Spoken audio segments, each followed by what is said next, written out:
बहुत ही महत्वपूर्ण कथा सुनाने जा रहे हैं। इस कथा के माध्यम से हम आपको यह बताएंगे कि इस संसार में सबसे बड़ा दान कौन सा होता है, जिसे करने से पूर्ण पुण्य की प्राप्ति होती है, और कैसे हम बुरे लोगों की पहचान कर सकते हैं। दोस्तों, इस कथा के माध्यम से आप जानेंगे कि बुरे लोगों की पहचान कैसे की जा सकती है। तो कृपया आप इस कथा को शुरू से अंत तक ध्यान से सुनिएगा, क्योंकि अधूरा ज्ञान मानव जीवन में अनेक कठिनाइयों का कारण बन सकता है। कथा आरंभ करने से पहले यदि आपने हमारे चैनल को अभी तक सब्सक्राइब नहीं किया है, तो जरूर सब्सक्राइब करें, वीडियो को भी लाइक करें और अपने प्रियजनों के साथ भी शेयर करें। कमेंट बॉक्स में लिखिए जय श्री राधे कृष्ण। दोस्तों, एक बार भगवान श्री हरि विष्णु जी और माता लक्ष्मी जी क्षीर सागर में अपने आसन पर बैठे हुए थे। तब भगवान विष्णु जी ने देखा कि माता लक्ष्मी जी किसी गहन सोच में हैं। माता लक्ष्मी जी को गहन सोच में देखकर भगवान विष्णु जी मुस्कुराते हुए बोले, हे देवी, ऐसा प्रतीत होता है कि आज आप किसी गहन विचार में डूबी हुई हैं। आप निसंकोच होकर अपने प्रश्न पूछिए, हम आपके सभी प्रश्नों का समाधान अवश्य करेंगे। भगवान विष्णु जी की बात सुनकर माता लक्ष्मी ने कहा, हे प्रभु, आज मेरे मन में एक जिज्ञासा है। मैं यह जानना चाहती हूँ कि इस दुनिया में सबसे बड़ा दान कौन सा है, जिससे पूर्ण पुण्य की प्राप्ति होती है, और बुरे लोगों की पहचान कैसे की जा सकती है। मनुष्य उन लोगों को कैसे पहचान सकते हैं। तब भगवान विष्णु जी ने माता लक्ष्मी जी से कहा, हे देवी, आपने सचमुच मानव जाति के कल्याण हेतु अति महत्वपूर्ण प्रश्न पूछे हैं। यह प्रश्न मनुष्य के जीवन में अत्यंत मूल्यवान है। इसलिए मैं आपको आपके इन प्रश्नों के उत्तर एक महत्वपूर्ण कथा के माध्यम से दूंगा। लेकिन आपको इस कथा को शुरू से लेकर अंत तक ध्यान पूर्वक सुनना होगा। तब माता लक्ष्मी जी ने उत्तर दिया, हे प्रभु, मैं आपको वचन देती हूँ कि इस कथा को मैं पूरी श्रद्धा से सुनूंगी और इस कथा का प्रचार समस्त देवलोक में करूंगी। दोस्तों, भगवान श्री हरि विष्णु जी देवी लक्ष्मी से कहते हैं, हे देवी, एक समय की बात है। किसी नगर में एक राजा राज्य करता था। वह राजा बहुत ही बलशाली, वीर और अत्यंत ही बुद्धिमान था। इसके साथ ही वह धर्मपरायण और दयालु भी था। उस राजा की रानी भी संस्कारी और अत्यंत धार्मिक स्वभाव की थी। दोनों पति पत्नी भगवान भोलेनाथ के परम भक्त थे। वे दोनों प्रतिदिन शिव जी के मंदिर में जाकर उनकी पूजा अर्चना किया करते थे। यह उनका प्रतिदिन का नियम था। वह राजा अपने राज्य को धर्म पूर्वक चला रहा था। उसके राज्य में कोई भी व्यक्ति दुखी नहीं रहता था, बल्कि सारी प्रजा सुख और वैभव से संपन्न रहती थी। इसलिए पूरे नगर में हर तरफ खुशियां ही खुशियां बिखरी रहती थीं। वहां के जानवर भी एक दूसरे को कोई हानि नहीं पहुंचाते थे। यहाँ तक कि एक ही नदी में शेर और बकरी शांतिपूर्वक पानी पीते थे। ऐसे ही दिन बीत रहे थे। राजा की उम्र ढलती जा रही थी और उनके विवाह को भी कई वर्ष बीत चुके थे। लेकिन उस राजा को कोई संतान नहीं थी। हालांकि राजा इस बात को लेकर अधिक चिंता नहीं करते थे। वह निश्चिंत होकर अपनी प्रजा के सुख दुख का ध्यान रखते, और प्रजा भी उसे अत्यधिक प्रेम और सम्मान देती थी। एक दिन की बात है।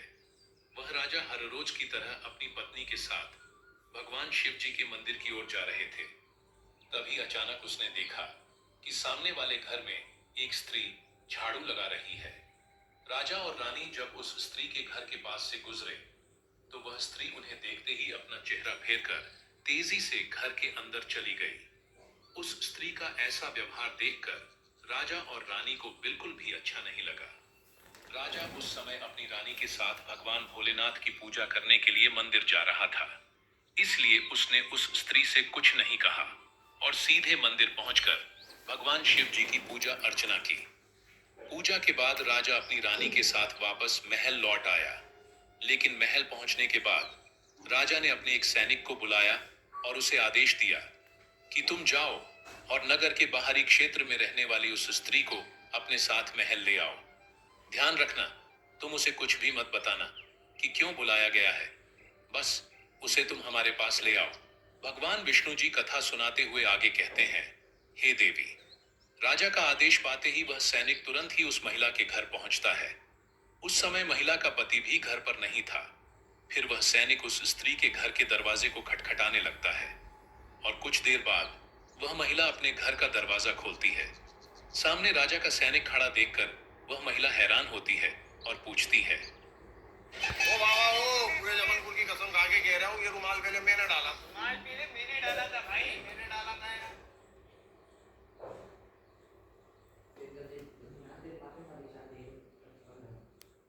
क्या हुआ? आप मेरे घर पर क्यों आए हैं? उस महिला की बात सुनकर राजा का वह सैनिक उससे कहता है, चलो मेरे साथ, महाराज ने तुम्हें राजमहल में बुलाया है, उन्हें आपसे कुछ बात पूछनी है। यह सुनकर वह महिला अपने मन में सोचती है, आखिर महाराज का आदेश है, इसे ठुकराया तो नहीं जा सकता, मुझे राज दरबार में जाना ही होगा। उसके बाद वह सैनिक उस स्त्री को अपने साथ लेकर राजमहल पहुंच गया। महल में पहुंचकर वह महिला राजा को प्रणाम करती है और कहती है, हे महाराज, आपने मुझे अचानक यहाँ राजमहल में क्यों बुलाया है? क्या मुझसे कोई गलती हो गई है? उस स्त्री की बात सुनकर राजा कहता है, तुम मुझे एक बात बताओ, आज सुबह जब मैं और मेरी पत्नी भगवान शिव जी के मंदिर जा रहे थे, तो तुमने मुझे देखकर अपना मुंह फेर लिया और मुझे आते हुए देखकर तुम दौड़ते हुए अपने घर में चली गई। तुमने मुझे देखकर ऐसा दुर्व्यवहार क्यों किया? तब वह महिला निर्भीकता से राजा से कहती है, हे महाराज, आप भले ही मुझे मृत्युदंड दे दें, तो भी मुझे कोई ऐतराज नहीं, परंतु मैं सच ही कहूंगी। आपके महल में बड़े बड़े विद्वान हैं, पंडित हैं। अगर मैं गलत बात बोलूं, तो आप उनसे पूछ सकते हैं कि हमारे नगर में यह मान्यता है कि जो सुबह सुबह आपका चेहरा देख लेता है, तो उस व्यक्ति का पूरा दिन खराब हो जाता है। क्योंकि आप संतानहीन हैं, अभी तक आपको संतान की प्राप्ति नहीं हुई है, इसी कारण मैंने आपका मुंह देखकर अपना मुंह फेर लिया था और अपने घर के अंदर चली गई थी।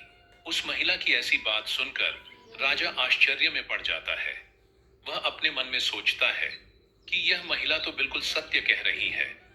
यदि किसी नगर के राजा को संतान नहीं हो, तो यह उसकी प्रजा के लिए बिल्कुल भी शुभ नहीं माना जाता। उसके बाद राजा उस महिला को वापस अपने घर जाने की अनुमति देता है। फिर राजा अपने मन में यह विचार करने लगता है कि अब मुझे भगवान शिव जी के मंदिर में जाकर संतान प्राप्ति के लिए यज्ञ करना चाहिए। ऐसा सोचकर वह राजा अपने कक्ष में लौटकर रानी से कहता है, हे प्रिय, हमारे नगर के लोग हमारे चेहरे को देखना भी पसंद नहीं करते हैं, क्योंकि हमारे पास अभी तक कोई संतान नहीं है।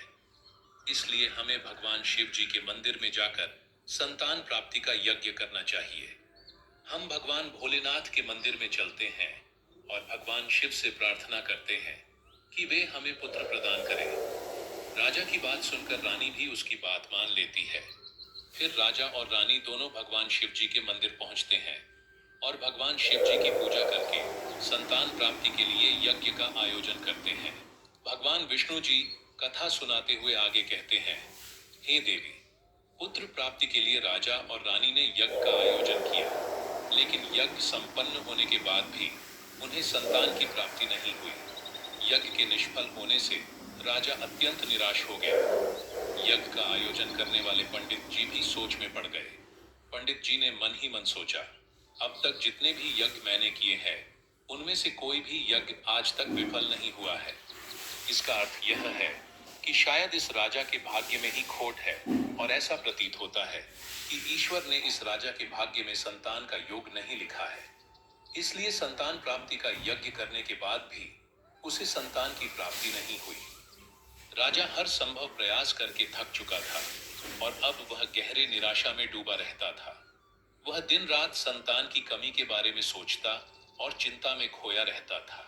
एक दिन सिंहासन पर बैठे बैठे राजा को अचानक एक बात याद आती है कि दूसरे नगर के वन में एक महात्मा जी निवास करते हैं, जिनकी ख्याति दूर दूर तक फैली है। राजा के मन में विचार आता है कि शायद उन महात्मा के पास मेरे इस कष्ट का कोई समाधान हो।